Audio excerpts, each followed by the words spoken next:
India മഹാരാജ്യത്തിന് അഭിമാനമാണ് ഉത്തർപ്രദേശ് എന്ന സംസ്ഥാനം എന്നാണ് സംഘപരിവാർ അവകാശപ്പെടുന്നത്.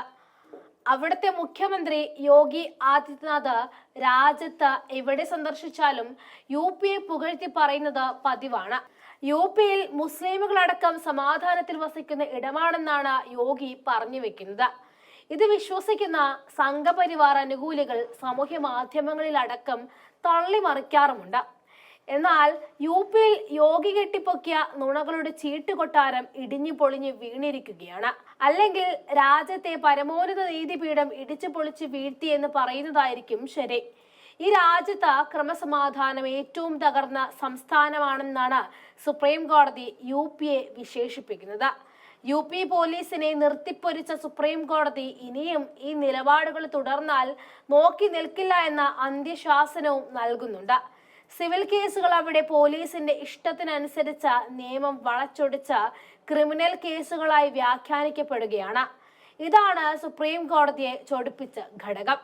സിവിൽ കേസ് ക്രിമിനൽ കുറ്റമായി രജിസ്റ്റർ ചെയ്ത യുപി പോലീസിന് കണക്കിന് കൊടുത്തതോടെ രാജ്യം മുഴുവൻ സുപ്രീം കോടതിയുടെ വാക്കുകൾ ചർച്ചയാക്കുകയായിരുന്നു. ദേബു സിംഗ്, ദീപക് സിംഗ് എന്നിവർ പ്രതികളായ കേസിലാണ് വിമർശനം വന്നത്. ക്രിമിനൽ വിശ്വാസലംഘനം, ക്രിമിനൽ ഗൂഢാലോചന തുടങ്ങിയ കുറ്റങ്ങൾ ചുമത്തിയാണ് ഇരുവർക്കുമെതിരെ കേസെടുത്തിരിക്കുന്നത്. യുപിയിൽ നിയമവാഴ്ച പൂർണ്ണമായും തകർന്നുവെന്നും സിവിൽ കേസ് ക്രിമിനൽ കേസാക്കി മാറ്റുന്ന പ്രവണത അംഗീകരിക്കാൻ കഴിയില്ല എന്നും ചീഫ് ജസ്റ്റിസ് സഞ്ജീവ് ഖന്ന അടങ്ങിയ ബെഞ്ച് വ്യക്തമാക്കിയിരിക്കുകയാണ്. യുപിയിൽ അരങ്ങേറുന്നത് തെറ്റാണ് എന്ന് വിളിച്ചു പറഞ്ഞ കോടതി ആഭ്യന്തര വകുപ്പ് കൈകാര്യം ചെയ്യുന്ന യോഗിക്കുള്ള കൊട്ടുകൂടിയാണ് നൽകിയിരിക്കുന്നത്. ഓരോ നാൾ കഴിയും തോറും സിവിൽ വിഷയങ്ങൾ ഉത്തർപ്രദേശിൽ ക്രിമിനലായി മാറ്റപ്പെടുകയാണ്. ഇത് നിയമഭരണത്തിന്റെ തകർച്ചയാണ്. കേസിൽ വാദം കേട്ട 3 അംഗ ബെഞ്ചിന്റെ അധ്യക്ഷനായ ചീഫ് ജസ്റ്റിസ് സഞ്ജീവ് ഖന്നയാണ് ഇക്കാര്യങ്ങൾ അടിവരയിട്ട് പറഞ്ഞത്. ജസ്റ്റിസുമാരായ സഞ്ജയ് കുമാർ, KV വിശ്വനാഥൻ എന്നിവരാണ് ബെഞ്ചിലെ മറ്റംഗങ്ങൾ.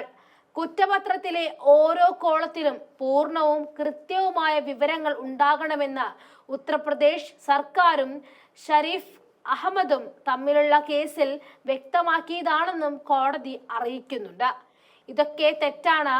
യുപിയിൽ എന്തൊക്കെയാണ് നടക്കുന്നത്? ദിവസേന എന്നോണം സിവിൽ തർക്കങ്ങളെ ക്രിമിനൽ കേസുകളാക്കി മാറ്റുന്നു. കടം വാങ്ങിയ പണം തിരികെ നൽകിയില്ല എന്ന നിയമ പ്രശ്നങ്ങളൊക്കെ എങ്ങനെയാണ് ക്രിമിനൽ കേസുകളാകുന്നത് എന്നും ചീഫ് ജസ്റ്റിസ് പോലീസിനോട് ചോദിച്ചു. സിവിൽ കേസുകൾ കാലതാമസം നേരിടും എന്ന് പറഞ്ഞ് അത് ക്രിമിനൽ കേസാക്കി മാറ്റുകയാണോ? എന്താണ് ഇതിന്റെയൊക്കെ അർത്ഥം അല്ലെങ്കിൽ അടിസ്ഥാനം എന്നൊക്കെ ചോദിച്ചു.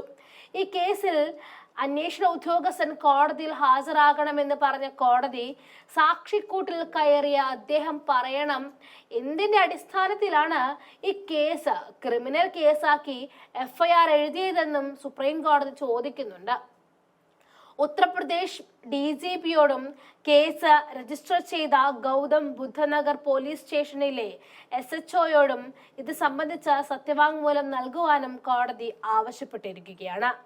ദേബു സിംഗ്, ദീപക് സിംഗ് എന്നിവരാണ് കേസുമായി സുപ്രീം കോടതിയെ സമീപിച്ചത്. വ്യവസായിയായ ദീപക് ബഹന്റെ കയ്യിൽ നിന്നും പണം കടം വാങ്ങിയതുമായി ബന്ധപ്പെട്ടാണ് കേസ്. ഈ കേസ് അലഹബാദ് കോടതിയിൽ എത്തിയപ്പോൾ ഇത് ക്രിമിനൽ കേസല്ല, സിവിൽ കേസാണെന്ന് പ്രതിസ്ഥാനത്തുള്ളവർ കോടതിയെ അറിയിക്കുകയായിരുന്നു. 2 ആഴ്ചക്കകം സത്യവാങ്മൂലം സമർപ്പിക്കാൻ ആവശ്യപ്പെട്ട പരമോന്നത കോടതി പ്രതികൾക്കെതിരായ വിചാരണ കോടതി നടപടികൾ സ്റ്റേ ചെയ്യുകയും ചെയ്തിട്ടുണ്ട്.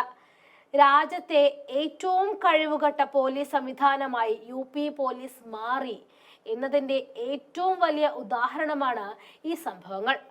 ആൾക്കൂട്ട ആക്രമണങ്ങളും കൊലപാതകങ്ങളും അരങ്ങേറുമ്പോഴും യുപി സ്വർഗമാണെന്ന വീരവാദം മുഴക്കുന്ന യോഗിയുടെ മുഖത്തേറ്റ അടിയാണ് സുപ്രീം കോടതിയുടെ ഈ പരാമർശങ്ങൾ എന്നും കാണാം.